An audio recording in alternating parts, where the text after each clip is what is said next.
Everybody tells you that you should be belly breathing.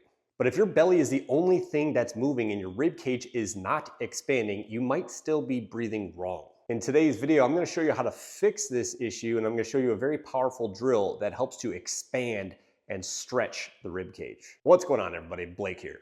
So many people have been told that belly breathing is what they should be doing. That's what proper diaphragmatic breath is. That's the way their body's supposed to breathe.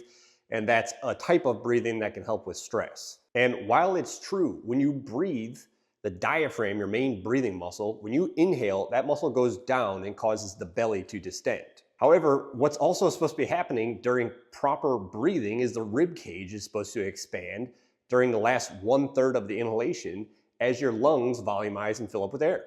Many people have really tight and restricted rib cages, okay? Either from the front or in the back. And basically the rib cage is just stiff and tight and it cannot expand properly during inhalation. Now, a proper diaphragmatic breath, which means when you're using the diaphragm to breathe correctly, you should see the belly distend for the first 2/3 of the inhalation, and then the last 1/3 of the inhalation, you'll see the chest rise and expand. If you want to see a full video of me demonstrating and teaching you how to properly do diaphragmatic breathing, then open up the description down below and I'll put a link to one of my most recent videos there. Some people, like my online coaching client here, they're breathing a ton in their belly, all right? Their belly is moving a lot, but their rib cage is still staying relatively stiff and almost not moving at all. People that have this going on sometimes don't even realize how tight and restricted their rib cage is, how this limits how much they can breathe in, how this contributes to their neck tightness, their pec tightness, their stress levels. It's only once they have contrast, once they fix this with this drill I'm about to show you now, that they oftentimes tell me, wow, I can breathe better now. I feel so much, I can breathe in so much air. I didn't realize how restricted I was before. So this breathing drill is relatively simple in concept to understand. What we're basically doing here is we are creating more resistance in the belly by blocking it with a pillow.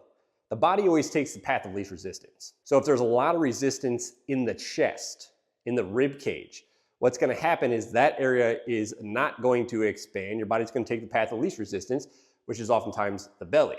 So we can kind of flip the script here and specifically create more resistance at the belly so that the air that is coming into your body volumizes your rib cage instead. We're simply taking this kind of law that the human body follows, which it always takes the path of least resistance, and we're kind of manipulating that. We're creating more resistance at the belly so that every breath that we take expands the rib cage more and more. Here's how you do it. It's very simple. All that you need to do this correctly is a pillow or a pad.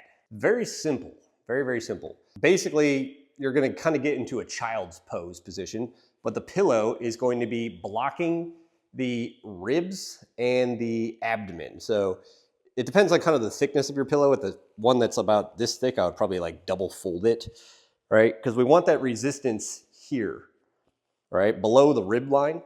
And then you're going to bend forward over it like this, okay? And you're just gonna breathe in this position.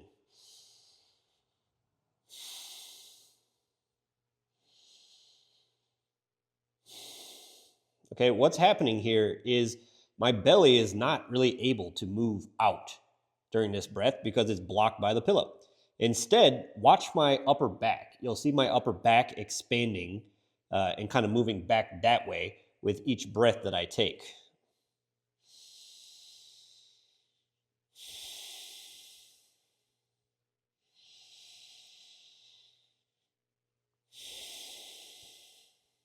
All right, and what you're seeing there is the back of my rib cage expanding, all right?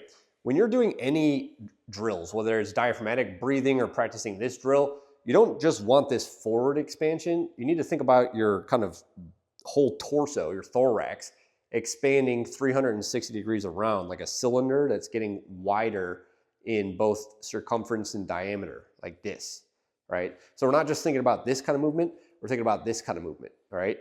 So with the pillow here, again, it's blocking the abdomen. What I want you thinking about is your chest expanding out the front, out the sides by your armpits and out your back as well, okay?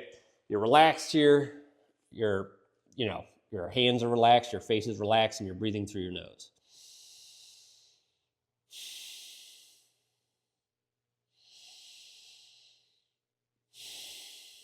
That's basically the whole drill.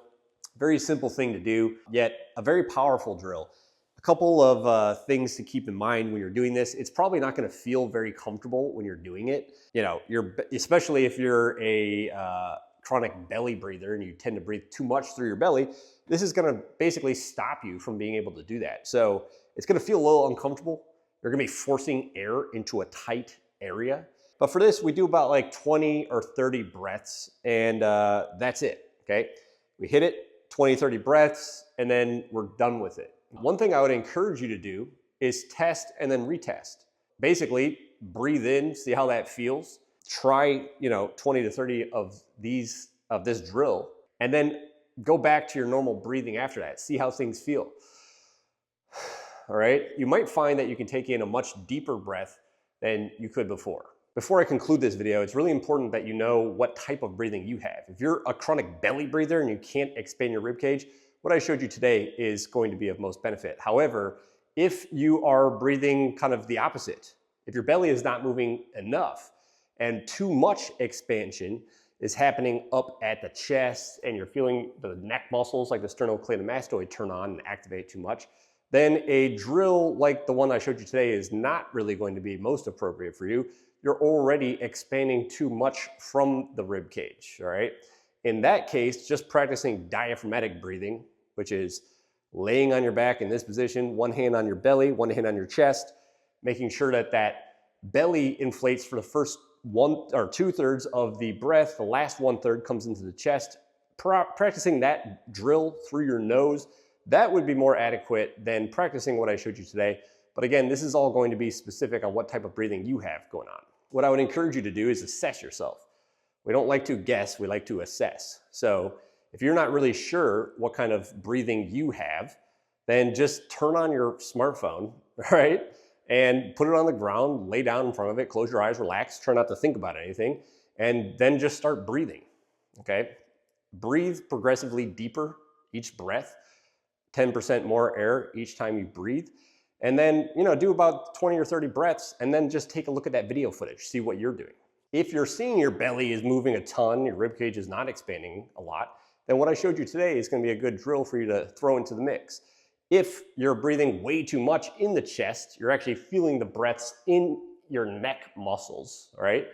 Then perhaps diaphragmatic breathing would be a more beneficial drill for you to practice. If you want to work with me and have me help you improve your posture, your mobility, your muscle imbalances, and your movement pattern compensations, check out the links to some of the things that I offer down below in the description. But that's it for today. Really wanted to get this out there because this is a drill that's helped a lot of my clients. It's not appropriate for everybody, all right? But people that have stiff, restricted rib cages really benefit from this a lot. So I hope you enjoyed today's video. If you want me to make videos on anything specifically that I have not made videos on in the future, go ahead and let me know in the comments down below, and I'll catch you next time.